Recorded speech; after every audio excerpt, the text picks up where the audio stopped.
Caminhando com Cristo até a Páscoa. E a nossa segunda semana, daqui a pouco vocês vão saber o título. Mas diz que tinha um menininho, imagina essa cena, um menino de 9 anos de idade, que roubou e comeu o lanche da merenda do amiguinho da escola. Ele foi lá e roubou e comeu. E aí ele foi descoberto, foi levado até a diretoria, e na diretoria ele confessou o seu crime. E aí a diretora falou para ele, mas por que você fez isso? Falou, tia, eu senti um cheiro de pão com mortadela, eu não aguentei, aquele cheiro foi inundando, foi mexendo comigo. Aí uma voz aqui veio e falou para mim, pega, come, você gosta. Aí veio outra voz e falou assim para mim, não faz isso, é pecado. Mas aí a diretora agarrou as 2 orelhas daquele menino. Falou, mas por quê? Por que você só obedeceu essa orelha daqui, em vez de obedecer essa orelha daqui? Aquele menininho virou e falou assim, é que essa aqui, tia, gritou mais alto. Às vezes, irmãos, a fome grita mais alto do que a justiça.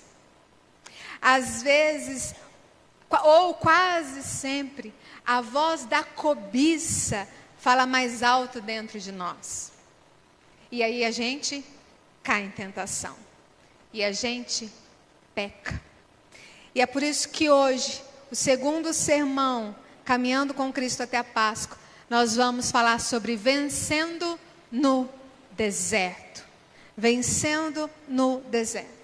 No primeiro nós vimos sobre o Cordeiro de Deus. Vimos quem era o Cordeiro de Deus. E hoje, nesse segundo sermão da caminhada, nós vamos entrar com Jesus no deserto. E ver como ele reage a necessidades, a pressão e a tentação gritando alto nos seus ouvidos. Nós ouvimos muitas vozes, irmãos. Muitas vozes nos nossos desertos interior. Mas caminhando com Jesus até a Páscoa, a gente quer aprender com Ele a ouvir acima de todas as vozes, a voz do nosso Pai, a voz do nosso Deus. Por isso, abra comigo a sua Bíblia em Mateus capítulo 4. Nós vamos ler do versículo 1 ao versículo 11. Mateus capítulo 4, do 1 ao 11, eu não vou projetar os textos. Lembra que eu falei para vocês? Tragam Bíblia, irmão. Essa é a nossa ferramenta da igreja. Pastor, eu não tenho Bíblia. Então, coloque a Bíblia no seu celular, mas na hora, somente a Bíblia, tá bom? Não vai olhar outras coisas. E daqui um dia eu vou começar a presentear quem trouxer a Bíblia na igreja, tá bom? E assim a gente vai aprender a manusear a Bíblia, a ler nas Escrituras. Todos acharam? Amém? Mateus capítulo 4, do versículo 1 ao versículo 11, diz assim: a seguir, Jesus foi levado pelo Espírito ao deserto, para ser tentado pelo diabo. E depois de jejuar 40 dias e 40 noites, teve fome. Então o tentador, aproximando-se, disse a Jesus: se você é o Filho de Deus, mande que essas pedras se transformem em pães. Jesus, porém, respondeu: está escrito, o ser humano não viverá só de pão, mas de toda palavra que procede da boca de Deus. Então o diabo levou Jesus à cidade santa, colocou-o sobre o pináculo do templo e disse: se você é o Filho de Deus, jogue-se daqui, porque está escrito, aos seus anjos ele dará ordens a seu respeito, e eles o sustentarão nas suas mãos, para que você não tropece em alguma pedra. Jesus respondeu: também está escrito, não põe à prova o Senhor seu Deus. O diabo ainda levou Jesus a um monte muito alto, mostrou-lhe todos os reinos do mundo e a glória deles, e disse: tudo isso lhe darei, se prostrado você me adorar. Então Jesus lhe ordenou: vá embora, Satanás, porque está escrito, adore o Senhor seu Deus e preste culto somente a Ele. Com isso, o diabo deixou Jesus, e eis que vieram anjos e o serviram. Esse texto fala então da tentação que Jesus sofre no deserto. E se você olhar o último versículo do capítulo 3, é quando Jesus é batizado, porque nós falamos domingo passado do Cordeiro de Deus durante o batismo de Jesus.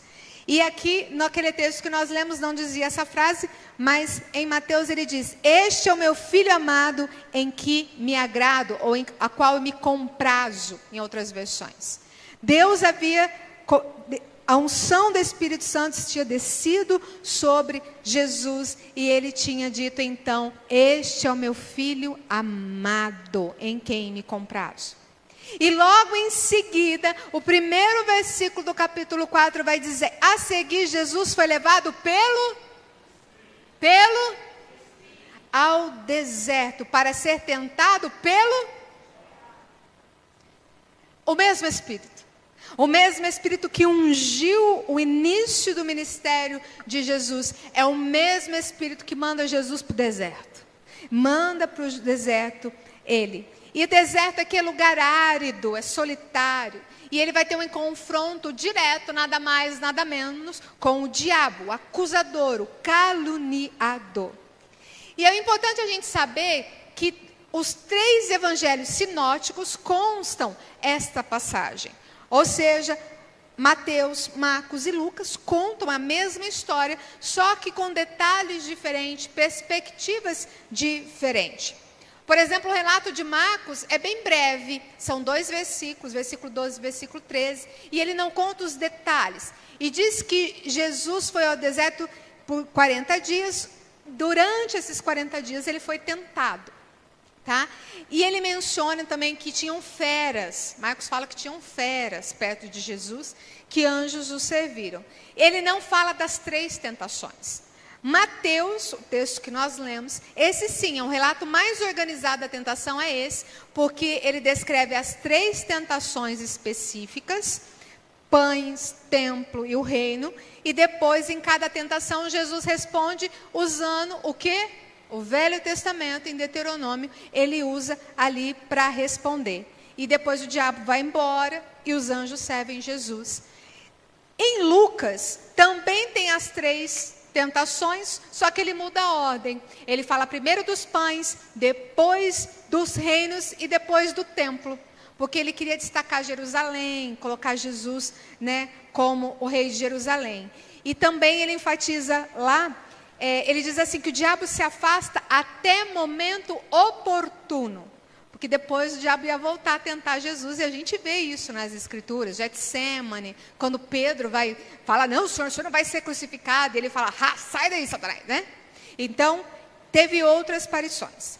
Só que eu queria então basear nesse texto de Mateus, porque aqui a estrutura é muito clara, são 3 tentações, 3 respostas fundamentadas na Escritura, e em cada uma delas, a gente vai ver lutas que Jesus teve ali com Satanás, que nós temos no nosso dia a dia. Sério, pastora? Você tem as mesmas tentações. E a primeira é a tentação do pão. Ou seja, necessidade imediata versus confiança na palavra. O texto vai dizer que depois de jejuar 40 dias e 40 noites, Mateus vai falar que foi depois. Lucas já fala que foi durante os 40. Mas que ele foi tentado, ele foi durante esse jejum. E aqui diz que depois dele jejuar 40 dias. Irmão, Jesus era 100% Deus, mas era 100%. E o texto diz que ele teve fome. Se ele fosse só Deus, ele não tinha fome. Mas ele era 100% homem. Ele sentia fome, ele sentia cansaço, ele sentia dor. E o diabo ataca no momento não de força física. Ele geralmente ataca quando a gente está fraco. E ele sabia que Jesus estava fraco fisicamente. E ele começa dizendo, se és o Filho de Deus. Ele questiona a identidade declarada um pouquinho antes, no batismo, quando Jesus disse, este é o meu Filho amado. É como se Satanás estivesse dizendo assim, se você é mesmo quem Deus diz que você é, prova para mim. Prova, resolve o seu problema, a fome, de imediato, agora mesmo.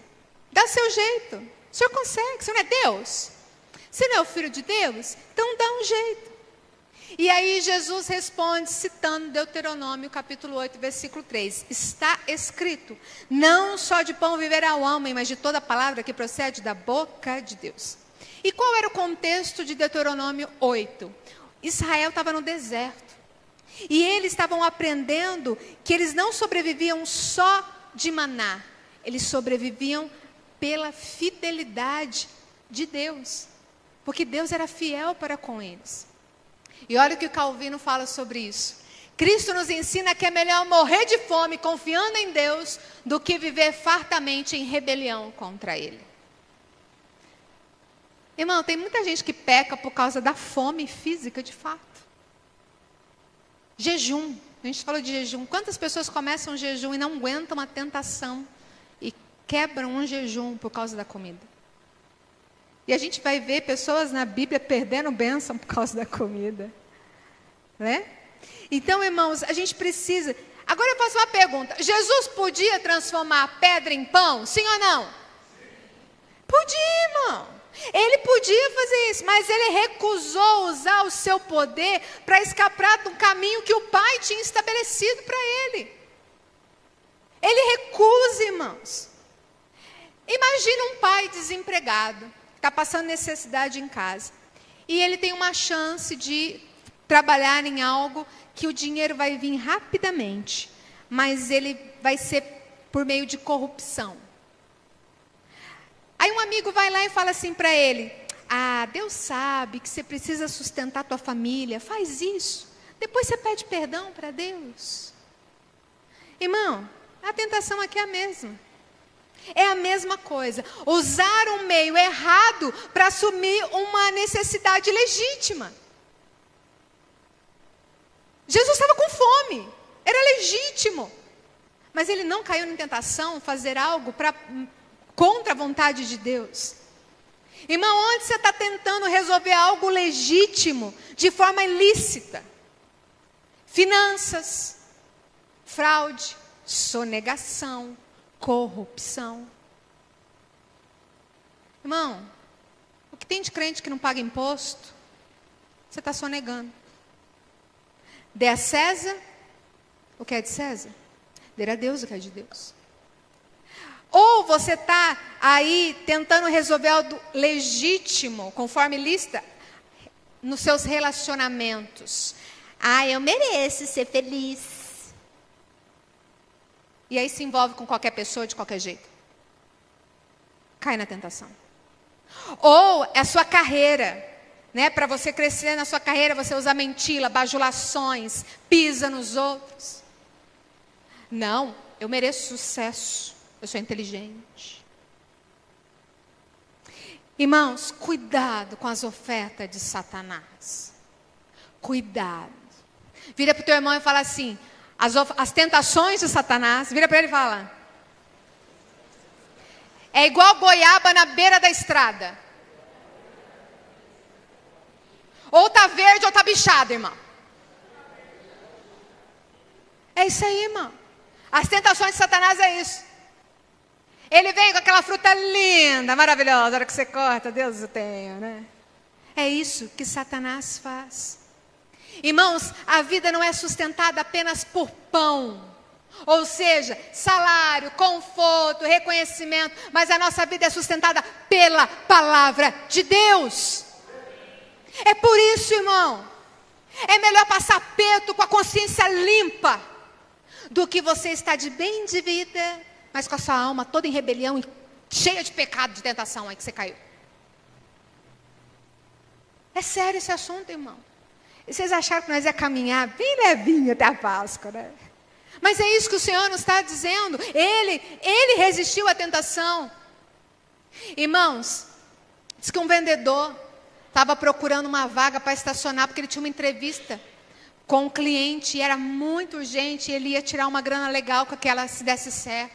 E ele rodou, e não conseguia estacionar. E roda uma, não achava lugar, e ele parou bem na calçada. Falou, vou parar aqui na calçada mesmo. E aí ele deixou um bilhetinho. seu guarda, dei 10 voltas no quarteirão e não encontrei lugar. Mas se eu não fazer entrevista com o cliente, eu vou perder o meu emprego. Aí ele colocou entre aspas no bilhetinho: perdoe as nossas dívidas. O guarda foi lá, o carro estava na calçada, irmão. O guarda foi lá e junto com a multa, deixou um bilhetinho para ele lá também. Ele colocou assim: há 20 anos eu dou volta nesse quarteirão. E se eu não te multar, quem vai perder o emprego sou eu. Aí ele colocou entre aspas: não nos deixe cair em tentação. Tá vendo, irmão? Às vezes a gente usa uma desculpinha para pecar. Uma desculpinha que nos leva para o abismo, irmão. Mas a segunda coisa que eu aprendo nesse texto, a segunda tentação, a tentação do templo. Ou seja, fé verdadeira versus espetáculo religioso. Fé verdadeira versus espetáculo religioso. Porque agora a cena muda. Satanás leva Jesus ao pináculo do templo, ou seja, a ponta mais alta do templo. Ele tinha uma visão provavelmente linda, o ponto mais alto de Jerusalém. Dali ele podia ver tudo. Era uma visão impressionante. E lembra que na primeira tentação Jesus usa a palavra e diz: está escrito? Agora Satanás vai lá e diz: está escrito. Eu também conheço a Bíblia.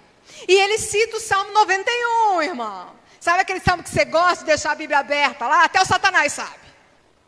E se você não viver ele, vai ser igual a Satanás. Só vai saber e não vai viver. E ele vai e cita o Salmo 91, mas ele distorce o sentido do Salmo 91. Ele convida Jesus a dar um salto, a saltar ali e confiar que os anjos iriam salvar Jesus. Isso é fé, irmão? Sim ou não? Sim ou não? Não, irmão. Isso não é fé, é presunção. É presunção. É usar a promessa de Deus para forçar Deus a fazer o que eu quero. O que eu quero. Olha o que Lutero fala para a gente. O diabo é teólogo e cita a Escritura. Mas é sempre um mau teólogo, pois arranca o texto do contexto e da intenção de Deus. E é isso que está cheio aí fora. De gente usando a própria Bíblia para dizer o que quer, como quer, para agradar os seus desejos, as suas vontades, não a vontade do Pai. E Jesus vai e o responde, ele usando as Escrituras. Deuteronômio 6,16. Não tentarás o Senhor teu Deus. Irmãos, tentar a Deus é pôr Deus à prova. É exigir prova do amor dele, forçando uma situação. É como se a gente dissesse assim: se o Senhor me ama, ele vai provar isso fazendo tal coisa. Jesus não precisa provar nada para o seu irmão, que ele já provou na cruz do Calvário. Ele não precisa provar mais nada para você. O povo que estava lá em Meribá, Êxodo 17, o que eles fizeram? A mesma coisa. Eles exigiram água de Deus. Eles falaram assim: está o Senhor no meio de nós ou não? Se dá água, tá. Se não tá, não der, não tá. Irmão, na nossa vida espiritual, isso também aparece. É quando você entra num relacionamento todo errado. Todo errado. Ai, se Deus não quiser, ele vai impedir. Assume uma dívida gigantesca financeiramente. Ah, se não for da vontade de Deus, não vai dar certo. Irmãos, fé verdadeira não é manipular a Deus. Fé verdadeira não é manipular a Deus com versículos. Tem gente que está passando a prova, vai lá, abre a Bíblia. Deus, fala comigo. Aí se ele viu um negócio que não era o que ele queria ouvir, não, Deus, não é esse, é outro. E fica caçando. Ou se não, fica procurando as caixinhas de promessa. Não vou nem perguntar quem tem caixinha de promessa aqui, para você não passar vergonha. Lá só tem promessa. Mas a Bíblia não diz só promessa. Irmãos, tem gente, a verdadeira fé se submete a Deus por meio da palavra dele. E a palavra dele não é só vitória. A palavra dele é: negue-se a si mesmo, toma a tua cruz e siga-me. É isso que Jesus está falando. Irmão, quando você lê a Bíblia, eu quero que você reflita nessa pergunta. Você procura reconhecer a vontade de Deus? Ou apenas frases para abençoar o que você já decidiu? Ou você está exigindo sinais de Deus para obedecer o que Ele já deixou muito claro na palavra dEle, irmão? Tem gente que quer prova para tudo. Senhor, prova para mim. Se o Senhor me ama, prova para mim se eu tenho... Irmão, é a mesma coisa alguém dizer assim: eu vou atravessar a rodovia em alta velocidade com os olhos fechados. Se Deus me ama, Ele vai me proteger. Bom, isso não é fé. Isso é tentar a Deus. É igual os irmãozinhos que andam mais de 120, 130, 140, 150. Deus está me protegendo. Fica, quando você está no 140, até os anjos já pulou do teu carro. E aí, desculpinha, não, eu sou crente, Deus me protege. Vai nessa.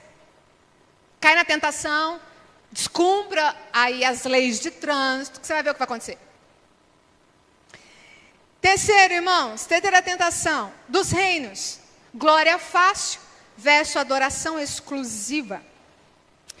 O diabo leva Jesus a um lugar muito alto e diz que mostra para ele todos os reinos do mundo e a glória deles. Todos os reinos, tudo.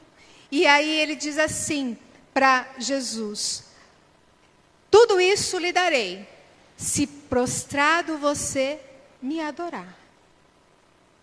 Vou dar tudo isso para você, Jesus. Só se prostrar diante de mim. Irmãos, era uma espécie de um atalho para Jesus vencer sem a cruz.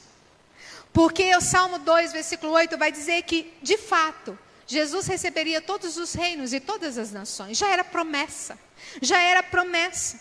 Mas havia um caminho estabelecido pelo Pai. Era um caminho que incluía sofrimento, cruz, rejeição, morte e ressurreição. Ele tinha que passar por esse processo antes de reinar sobre todos os reinos. E olha o que Herman Bavinck diz: Cristo recusou a coroa sem cruz. Ele aceitou o caminho da obediência, ainda que esse caminho passasse pelo sofrimento. Ele recusa, irmão. E aí ele responde Satanás com Deuteronômio 6:13. Adore o Senhor seu Deus e preste culto somente a Ele. A lógica de Jesus era: é melhor perder todos os reinos do mundo do que perder a adoração verdadeira ao meu Deus, ao meu Senhor. É como se um empresário recebesse também uma proposta de um contrato milionário. Só queria ter que pagar propina. Mas esse empresário era crente. Ia na igreja. E aí ele pensa assim: é errado. Mas com esse dinheiro, eu posso até ajudar a igreja mais, a aumentar o meu dízimo. Então não vai ser pecado. É o mesmo princípio, meu irmão. O princípio da glória, do poder. O dinheiro em troca de apenas uma prostração, apenas uma curvadinha a um ídolo. Uma curvadinha só. Ei, meu irmão, onde você está sendo tentado a fazer concessões na fidelidade para alcançar bons resultados? Negócios questionáveis? Relacionamentos que te afastam de Deus? Ministérios que te prometem poder, prosperidade sem cruz, sem arrependimento, sem santidade? A tentação moderna é a mesma, irmão. A tentação hoje é sucesso sem santidade, influência sem integridade e evangelho sem arrependimento. Venha como você está. É isso o evangelho. Venha como é que você está, mas você não vai ficar do jeito que você está. Porque Deus te transforma. Mas tem gente que acha que vem do jeito que está, tá bom demais. Não preciso me envolver. Posso continuar com a minha vida, com os meus vícios, está tudo certo. Olha o que Spurgeon vai dizer. Melhor ser fiel a Cristo e parecer fracassado aos olhos do mundo, do que ser aplaudido pelo mundo e rejeitado por Ele.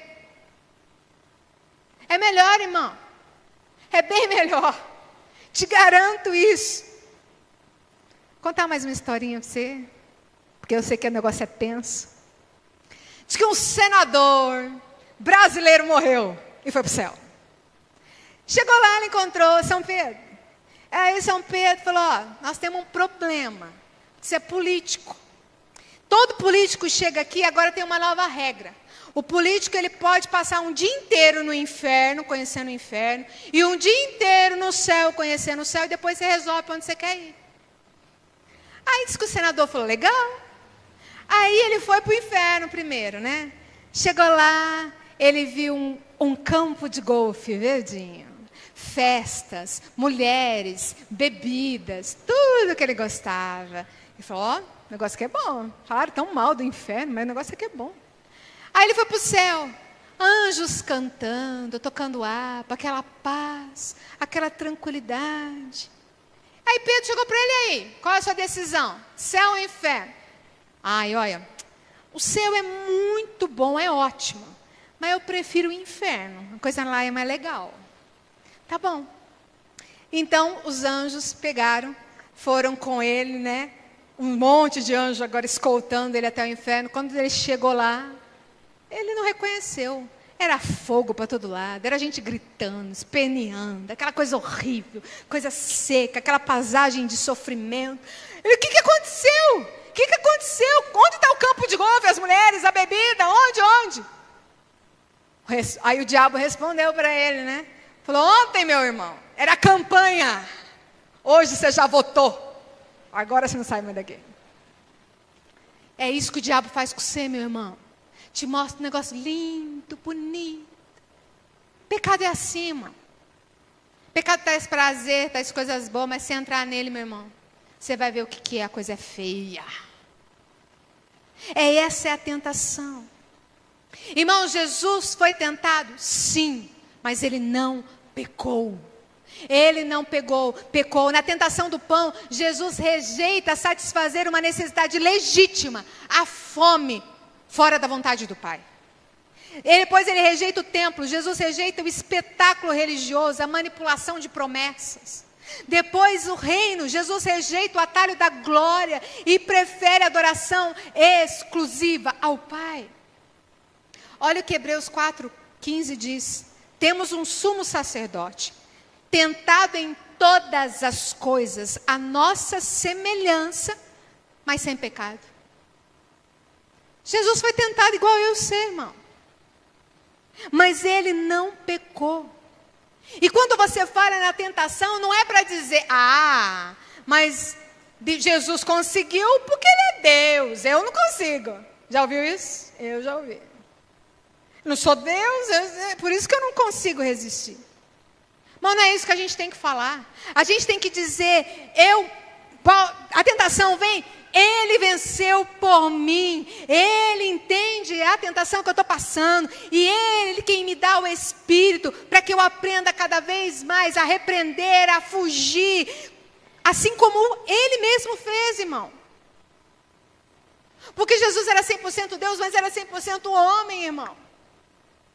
Ele resistiu, e quem resistiu? O homem. Ele resistiu.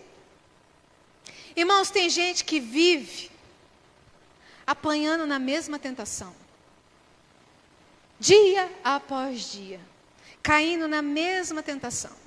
Cai na tentação, ora, chora, pede perdão. Mas nunca toma uma atitude de mudança de vida concreta. Sabe, não muda de vida. Nunca corta o acesso. Nunca fecha a porta.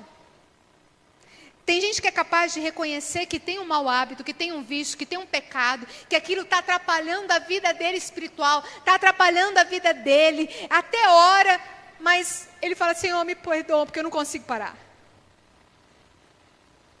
E aí eu lembrei de outra história. Diz que um homem todo dia ia para a igreja, ele vinha para a igreja, mas era daquele jeito. Saía, se ajoelhava lá na porta, e aí ele orava, Senhor, tira as teias de aranha da minha vida. Todo dia acabava o culto, ele ia lá na porta, se ajoelhava, Senhor, tira as teias da minha vida. Um dia o pastor, incomodado, que não aguentava mais ouvir ele, fazer aquela oração chucra, foi lá, ajoelhou do lado dele: Senhor, mata essa aranha. Irmão, às vezes é necessária uma medida radical. Às vezes a gente precisa quebrar o hábito na raiz. Se o seu pecado é cair num vício, irmão, evita o vício. Os alcoólatras anônimos, né, aquele projeto que eles têm para sair do alcoolismo, eles têm uma frase. Quem sabe falar? Evite o primeiro gole. Não beba o primeiro gole. Não beba. Você bebe o primeiro, você vai beber o segundo, o terceiro, ele vai voltar. É isso, irmão. É cortar. É cortar, irmão. Jesus venceu as tentações e você precisa tomar atitude concreta contra o pecado. Não só pedir perdão. Eu sou presbiteriano reformado. Eu sou salvo. Eu estou salvo. Eu fui escolhido, predestinado, justificado. Então eu vou pecar, peço perdão. Vou pecar, peço perdão. Irmão, quem é crente de verdade, quem é salvo de verdade, justificado de verdade, eleito de verdade, predestinado de verdade, não tem prazer no pecado. Quer fugir do pecado. Quer fugir da tentação. Não tem prazer. Quem tem prazer no pecado não é convertido. Não é convertido. Irmão, para quem está se sentindo vencido pelo pecado, olhe para aquele que venceu a tentação, que morreu na cruz e que viveu para interceder por você. E para você que está brincando com as tentações, lembre-se, Satanás quer que você pense que é só um pãozinho, que é só um saltinho, que é só uma curvadinha. Mas o preço é caro demais. O preço é caro demais. Irmãos, hoje nós vimos Jesus no deserto, sendo conduzido pelo Espírito. Ele foi conduzido pelo Espírito para enfrentar o diabo. Mas onde Israel caiu na idolatria, Jesus permaneceu de pé. Onde Adão cedeu, comeu lá com a Eva, Jesus resistiu. Onde eu e você tantas vezes escorregamos, Jesus venceu por nós. Falando de Adão, diz que um homem falou assim, que se ele fosse Adão, no momento em que o Senhor falasse assim, você pode comer de todas as árvores, menos daquela, ele ia lá na hora, arrancar pela raiz. Pronto, não como. E ele tinha aquele princípio, é melhor cortar pela raiz. É melhor cortar o mal pela raiz. Irmão, que o Senhor faça de nós um povo que prefere obedecer a Deus do que ceder a qualquer atalho. Eu sei que vocês gostam de pregação, mas é isso que o Senhor nos conduziu nessa noite. Se nós queremos caminhar até a Páscoa, nós vamos caminhar com Cristo. E Cristo passou por isso. E o deserto não foi o último cenário de tentação de Jesus. Mateus e Lucas vai dizer que Satanás se afasta até ocasião oportuna. A batalha não terminou aqui. O deserto é só o começo. É só o começo. E aqui, nessa caminhada com Cristo até a cruz, vai começar a ganhar algo mais profundo. E na próxima etapa da nossa caminhada até a Páscoa, a gente vai ver Jesus em outro cenário, passando por outros problemas, não só ouvindo vozes de fora, mas vozes dentro, profundas, internas. Amém, irmãos? E quando eu já tinha terminado de escrever essa pregação, o Senhor me lembrou de uma passagem da Bíblia.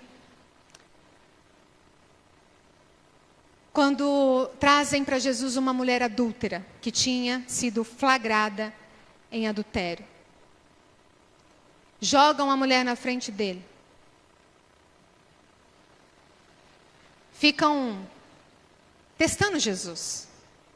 Essa mulher foi pega em flagrante adultério. A lei de Moisés diz que ela deve morrer apedrejada até a morte.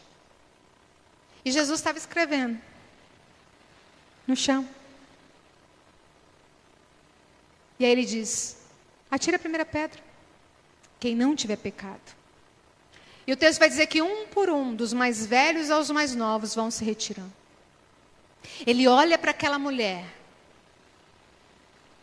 e diz: ninguém te condenou. Eu também não te condeno. Vai e...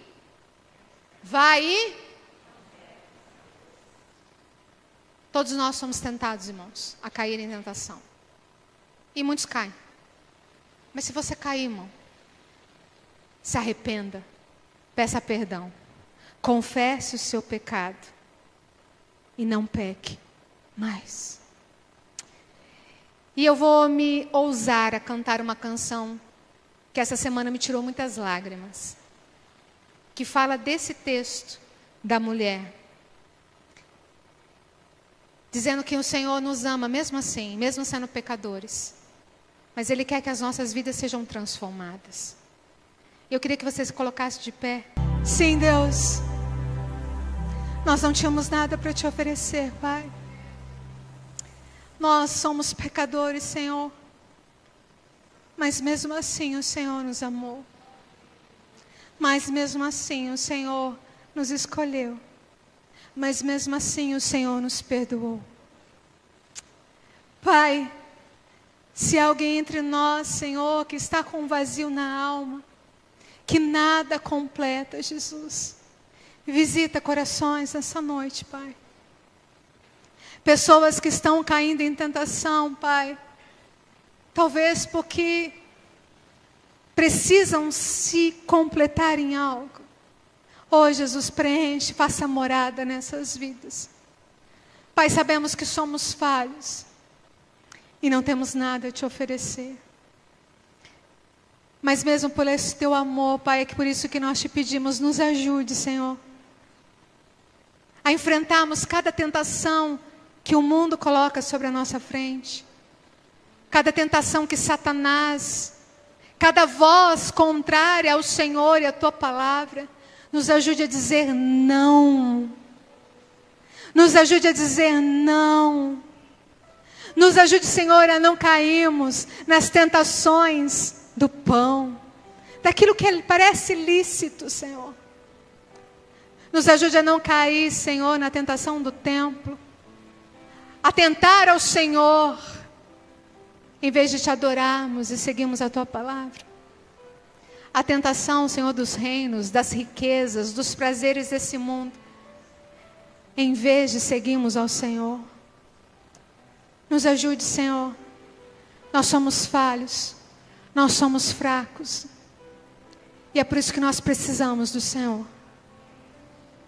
Que hoje, Senhor, vidas aqui possam sair daqui dizendo: eu não quero mais pecar. Que amanhã nós possamos acordar e dizer: hoje eu não vou pecar.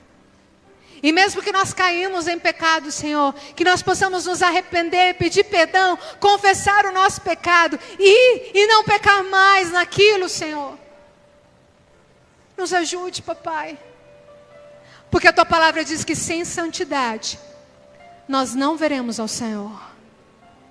Nos ajude, Senhor, a sermos santos como tu és santo. Ajude pessoas a se livrarem de vícios aqui, Senhor. Vícios da pornografia, vícios, Senhor, da bebida alcoólica, vícios de drogas, vícios, Senhor, do cigarro, vícios, Senhor, da fornicação, do adultério, da mentira, da calúnia.